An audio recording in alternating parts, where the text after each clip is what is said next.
नमस्कार साथियों, मैं हूं नीरज त्रिपाठी। आप देख रहे हैं फोकस 24 लाइव। साथियों, प्रधानमंत्री नरेंद्र मोदी जी के 13-14 साल से साथ रह रहे और बहुत ही करीबी, जिसे कहा जाए कि बहुत ताकतवर थे। अगर अमित शाह जी और 2-3 मंत्री को छोड़ दिया जाए तो हिरेन जोशी एक नाम था, डॉक्टर हिरेन जोशी, जो सबसे ताकतवर थे। ताकतवर मैं इसलिए कह रहा हूं कि मीडिया रिपोर्ट्स बता रही हैं, और वो बीच में अगर प्रेस कॉन्फ्रेंस भी चल रही है मोदी जी को, तो भी बीच में टोकने की क्षमता रखते थे।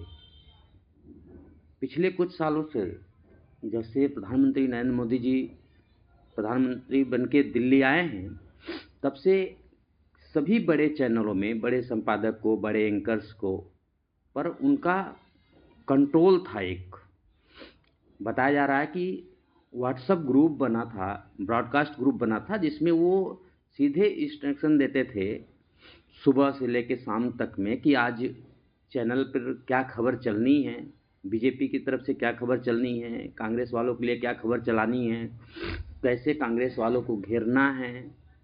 इस तरह से तमाम चीज़ें उनकी कंट्रोल जो था, एक तरह से कहा जाए तो मीडिया पे उनका कंट्रोल था। कंट्रोल करते थे मीडिया वालों को और बड़े ताकतवर थे। कहा जाए तो दिल्ली में उनकी एक बड़ी रसूख था, मंत्रियों से बढ़ के थे। लेकिन अब सुनने में आ रहा है कि प्रधानमंत्री कार्यालय से उनको जाना पड़ा। क्यों गए, हटाए गए, इस्तीफा लिया गया, चर्चा करेंगे विस्तृत से। इसके पहले साथियों, अगर मेरे चैनल पर आप नए हैं तो सब्सक्राइब करके बेल आइकन दबा दें और साथ में शेयर करना ना भूलें। साथियों, एक्चुअली हिरेन जोशी जी जब मोदी जी मुख्यमंत्री हुआ करते थे तब के साथ थे, और बड़ा पुराना साथ रहा है, और ये चर्चा में भी काफ़ी थे, पहले भी चर्चा में थे। हालांकि अभी नवनीत सहगल जी ने भी इस्तीफा दे दिया है, उनके भी तमाम कारण बताएंगे, कोशिश करेंगे आपको सरल भाषा में समझा देने की। लेकिन अभी डॉक्टर हिरेन जोशी की बात चल रही है, तो इनको लेकर के पिछले 24 घंटे में मीडिया में एक बड़ी हलचल है, बड़ी चर्चा है। बताया तो यहाँ तक जा रहा है कि पिछले 10-12 दिनों से, जो कि हर रोज़ का इनका एक इंस्ट्रक्शन होता था, हर रोज़ का इनका मतलब एक नोट्स आता था बाकायदे लिख करके व्हाट्सएप ग्रुप में कि आज खबर कैसे चलानी है। लेकिन पिछले 10-12 दिन से ये गतिविधियां इनकी चल नहीं रही थी, बंद थी, ऐसा बताया जा रहा है। अब हम तो उस ग्रुप में नहीं हो सकते हैं, जो बड़े पत्रकार हैं, जो बड़े संपादक हैं, मालिक हैं, वो लोग हैं। तो मीडिया में ऐसा चर्चा है, मीडिया के बड़े पत्रकार लोग ऐसा बोल रहे हैं कि 10-12 दिनों से उनकी कोई गतिविधियाँ नहीं थी। उनका पीएमओ का जो ऑफिशियल हैंडल है वो भी लगभग 10-12 दिन से अनएक्टिव ही है, उसमें भी कुछ खास नहीं आ रही है चीज़ें, वहाँ कोई इंस्ट्रक्शन नहीं आ रहा था। तो ऐसा माना जा रहा था कि कुछ तो चल रहा है, अंदर ही अंदर ये चल रहा था। हफ्ता 10 दिन 15 दिन से ये चीज़ें चल रही थी, लेकिन खुल के नहीं आ रही थी। आपने कांग्रेस नेता पवन खेड़ा का अगर वीडियो देखा होगा, नहीं देखा होगा तो मैं डिस्क्रिप्शन में डाल दे रहा हूँ, उसको भी आप देखिएगा। उन्होंने आकर के सामने कहा है कि आखिर हिरेन जोशी के मामले में बीजेपी को, प्रधानमंत्री जी को आगे आना पड़ेगा, बोलना पड़ेगा, आखिर क्या रीज़न है ये बताना पड़ेगा। पवन खेड़ा जी ने तो अपने प्रेस कॉन्फ्रेंस में बाकायदा यह भी कह दिया कि डॉक्टर हिरेन जोशी का कोई डेटिंग ऐप था जिसमें उनकी पार्टनरशिप थी। अब वो डेटिंग ऐप क्या था, पार्टनरशिप थी या नहीं थी, वो तो भविष्य की बात है। फिलहाल वो कांग्रेस के नेता हैं, बड़े नेता हैं, तो आरोप लगा सकते हैं, कह सकते हैं।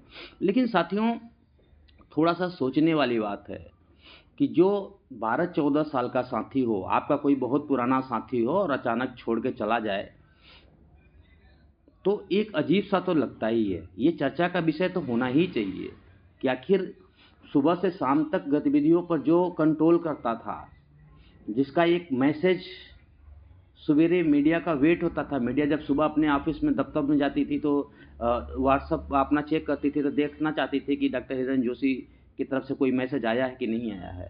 जिसके मैसेज का इतना मीडिया भी वेट करती थी, लोग वेट करते थे जो जुड़े हुए थे, वो अचानक 10-12 दिन से अनएक्टिव हो जाए, ये बड़ी बात तो है ही है। फिलहाल ऐसा क्यों हुआ, क्या कारण है, वो धीरे धीरे परत दर परत खुलेगा ही खुलेगा। और पवन खेड़ा ने वीडियो में स्पष्टीकरण मांगा है। विपक्षी भी सवाल उठाएंगे ही, विपक्षी पूछेंगे ही, जनता भी जानना चाहती है, विपक्ष भी जानना चाहता है कि आखिर अचानक से इतना दबदबा, इतना रसूखदार आदमी डॉक्टर हिरण जोशी को तबादला क्यों किया गया, आखिर क्या कारण था उन्हें पीएमओ से हटाया गया। दबी जुबान तो जाने कितने लोग ये भी कह रहे हैं, बड़े पत्रकार भी कुछ लोग बोल रहे हैं कि हो सकता है उनसे इस्तीफा ले लिया गया हो, क्योंकि ये बीजेपी के लिए कोई बड़ी बात नहीं है, पहले से ऐसा रहा है कि ये लोग दबाव बना करके इस्तीफा दिला देते हैं। आदमी कह रहा है सामने से कि मैं इस्तीफा दे रहा हूँ, लेकिन ऐसा कुछ होता नहीं है, जबरन इस्तीफा मांग लिया जाता है।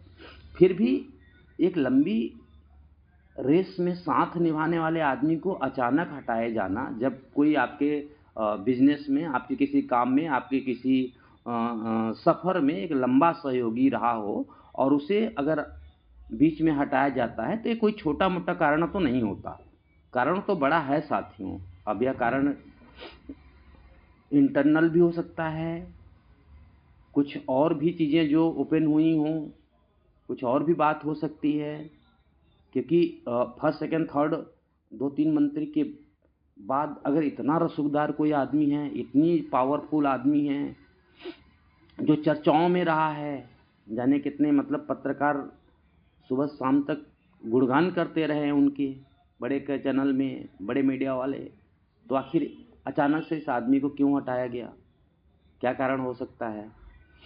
अभी हालांकि बीजेपी की तरफ से या प्रधानमंत्री कार्यालय की तरफ से ऐसी कोई सूचना नहीं आई है, आधिकारिक कोई सूचना नहीं आई है कि डॉक्टर हिरण जोशी को क्यों हटाया गया। हर कोई इंतज़ार में है कि बीजेपी बोलेगी, बताएगी कि आखिर क्यों हटाया गया, और ना ही हिरण जोशी की तरफ से कहीं कोई मैसेज है कि हमें क्यों हटाया गया, मैंने खुद से छोड़ दिया, हम खुद पीएम कार्यालय को बाय बाय बोल दिए, नहीं समझ में आया किसी को, और ना उन्होंने अभी तक इस तरीके से कुछ कहा है। आने वाले समय में 1-2 दिन में सब दूध का दूध पानी का पानी हो जाएगा, क्यों हटाया गया, क्या कारण था, ये सारी चीज़ें होंगी। धन्यवाद साथियों हमारे साथ जुड़ने के लिए। जय हिंद।